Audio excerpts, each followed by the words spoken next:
Hello, so I'm just going to talk about what books I'm reading during fall break or Thanksgiving break. It's Sunday.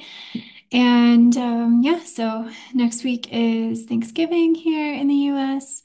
And so I have time off. I still have to grade papers, been grading a few, and I still need to catch up on Latin. I thought I was going to do that today, but I really didn't. So I'm reading four books for kind of like a spiritual experience. So the first one is the second volume of the Zohar, which is basically like where all the Kabbalistic writings come from. So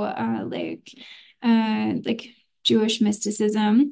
I really love this like set. It has a lot of great like footnotes, and I think just reading this helps you have like be more skilled at looking at literature metaphorically, which I think as well, like if you're, watching my channel, you know that I am trying to get better at interpreting my dreams and I'm keeping a dream journal. And our subconscious or unconscious, um, the part of our psyche that we're not conscious of, it communicates in images and symbols. And so even though it uses, so this is why dreams can be really tricky to interpret because basically they use material from our conscious waking life. Like you'll have your parents or your siblings or your friends be in your dream, but they are like all figures or aspects of your psyche. And you need to read everything symbolically. Like even your childhood house is not just your childhood house. So I think that reading this really helps.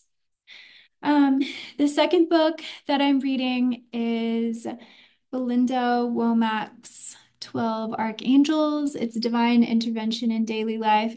I just like I really just do like a page a day. And, you know, I'm not super consistent. Like I've been reading this for a while, but during breaks, I just have more time to read for myself.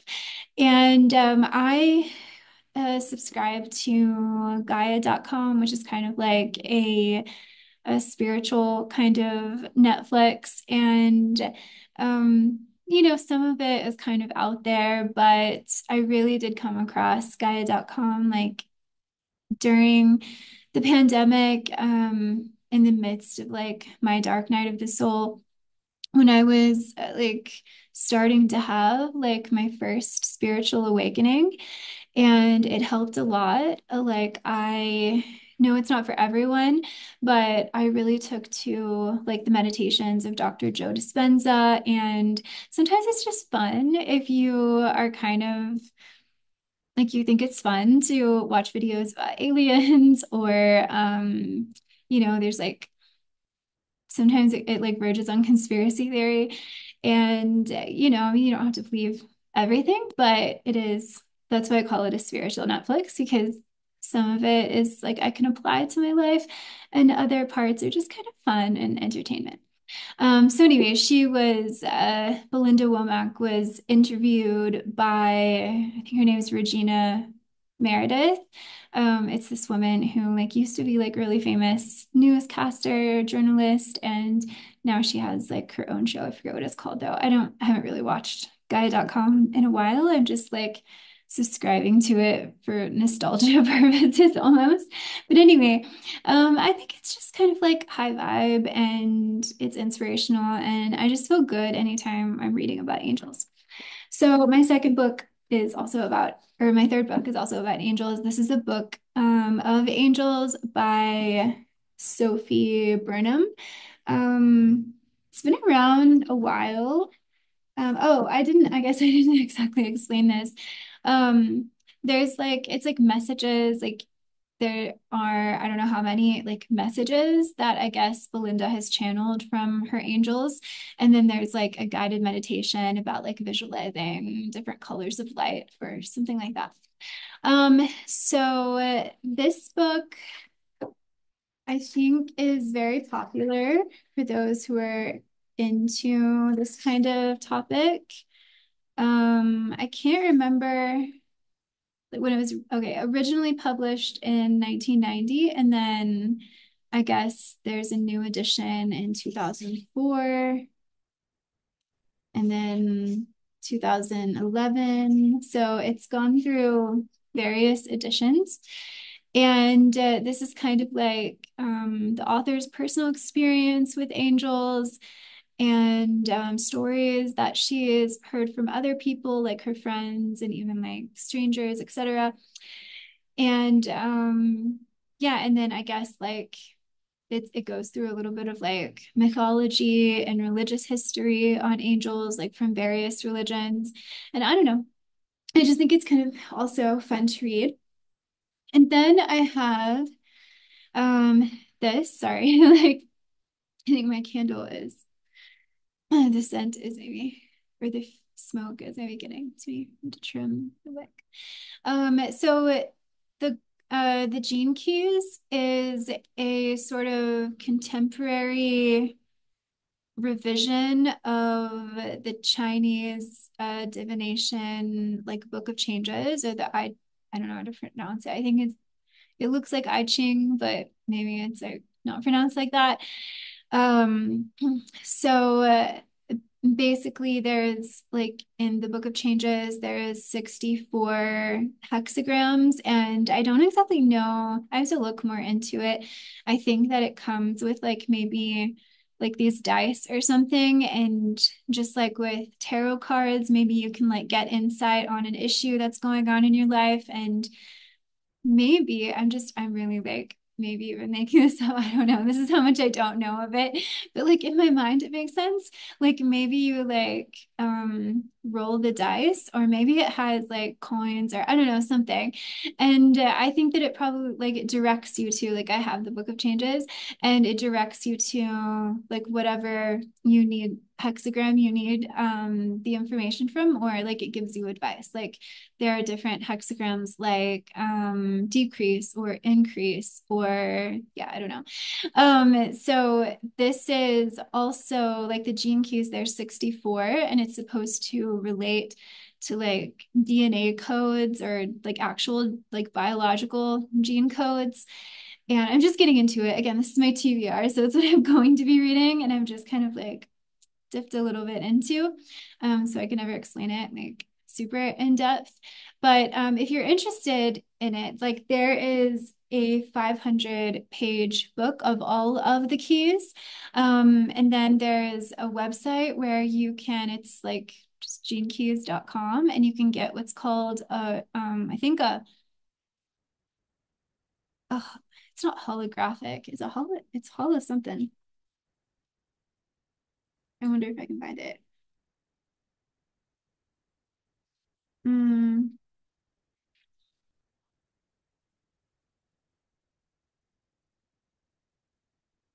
I don't know. I just want to like, oh, hologenetic. Okay, that makes more sense. I'm like, I know it's not holographic, hologenetic profile.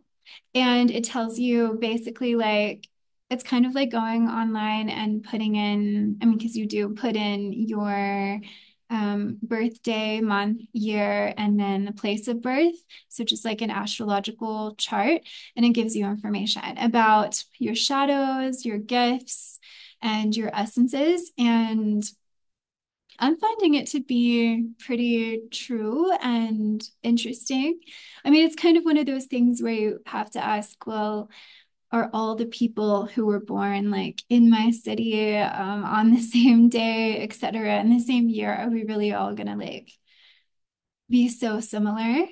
Um, but I think there's so much similarity um, in what the challenges are of the human condition, and so much similarity among human beings in general. Like, I can think that we may not have the same relationship issues, but many of us have like issues with conflict or in relationships with intimacy, etc. Like you may have like a conflict at work, you may have a conflict with, your wife. Like, why do you have that, right? So we all can kind of relate in a sense, and that's just like one area. So that's why I think that um maybe it gives you something to focus on, regardless of like I do really want to believe in all of it, but if you don't, I think that it can still like help you because it still like can give you like insight on maybe things you want to work on. So I don't know. So this isn't I think it's like 100 pages, and it just talks about, it's like an introduction. So you want to get this one first, Genius. It says one of four, although I can't find the fourth one online. So I don't know exactly what it's talking about. But then you get the Gene Keys, which I kind of started with. I just think it's so interesting. There are like free videos online. So that's what I'm reading. Those are the books that I'm reading for like when I have time in the morning for my like spiritual reading. And then I'm doing just this week, just this break. I'm doing three books by Jung or on Jung. So I have The Undiscovered Self, which I am reading. Like I assigned the first, well, assigned The Undiscovered Self to my philosophy students on our unit on Jung. And then there is a second section about dreams. So super interested in that, going to read that. And then I'm still reading Robert Johnson's Inner Work. So this is like how to interpret your dreams. Like it's very practical. And then I have, which some of you have seen on my study with me video, a critical dictionary of Jungian analysis, like different terms. And it's so interesting. Like it has entries on energy, on dreams, on like consciousness, the collective unconscious, archetypes, anima and animus, etc. So yeah, so I think it's really great. Haven't been able to read so much. And then I am reading three books. I don't have one of them yet. It's coming later today.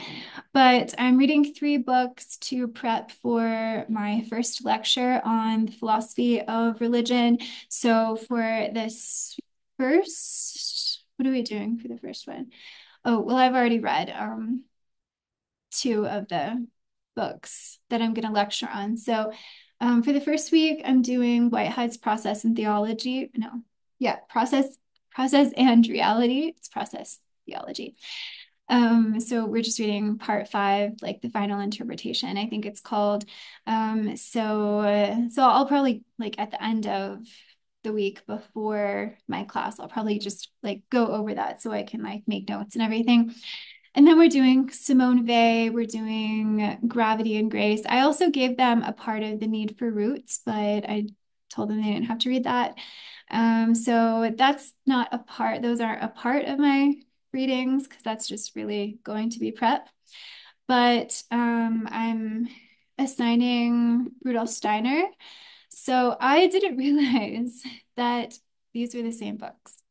So I didn't know that there were two different titles, but it's fine. So I've actually already read this. Um, yeah, I've already read this, but I'm reading in my newest copy the introduction because that's what I have assigned to my students. I assigned them, there's like two introduction, there's one introduction, there's a translator's introduction, and then there's a preface by Steiner. And I think that that's good enough. And then I'll go through the rest and like make notes. But I'm reading because there's like these books have different translators, etc. So looking at this one is basically talking about how important the role of thinking is, but the thinking that is intuitive. So intuitive thinking. So what is intuitive thinking? I don't exactly remember. That's why I'm reading it again. Um, and yeah, how it relates to spirituality. So he talks a lot about freedom. And I think one of the things he says is that because we can observe our thinking, that sort of indicates there's something intuitive about it. Like, why do we articulate it like that? How do we know we're observing our thinking? It's like intuition has something to do, not just, but has something to do with like a feeling or just an inner sense of knowing. And I think that's what he's saying is intuitive. It's like I can even separate myself, like, why am I thinking like that? Or I can listen to myself think, etc. So it almost seems like there is an observer and the observed, but the observer and the observed are the same. So yeah, so I think it's interesting. It's an interesting example of the philosophy of religion. And then I am reading I and Thou by Martin Buber, who is like a Jewish German philosopher, mystic, theologian. And this is honestly blowing my mind. I really, really love this. And I might have to just continue reading him because I don't know, like I didn't expect this book to be like so very like poetic. It kind of reminds me of Wittgenstein's Tractatus, like a lot. It does.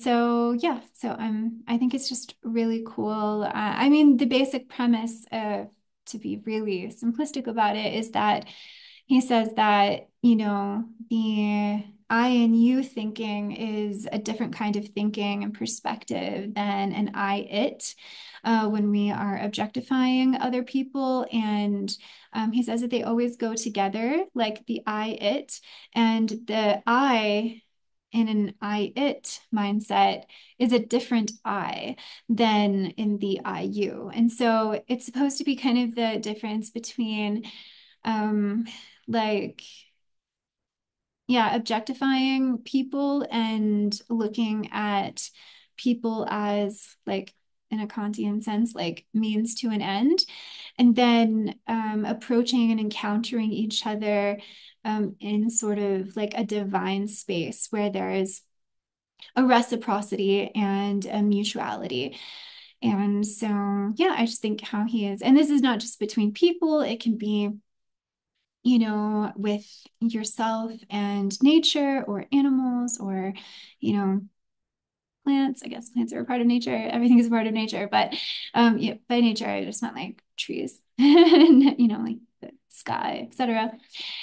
And yeah, and then he also talks about like the non-human natural world, the human world, and then the spirit world, and how we can also use or see spirituality in the spiritual realm and spiritual figures along with the mindset of I it, in a sense that, sometimes if we are trying to seek knowledge, that can be kind of a desire, cloaking a desire for power over to control. I want to know about, angels, or I want to know about the way the universe works and the laws. I want to know what happens after we die, because in a sense, I have an assumption that knowing will allow me to have some sort of control. Maybe I can plan, maybe I can manipulate, etc. And the and so I guess we can also do that with people as well. Like, I don't know if many of us really do that, but I guess you could, uh, want to find out information from someone because for like purposes of control.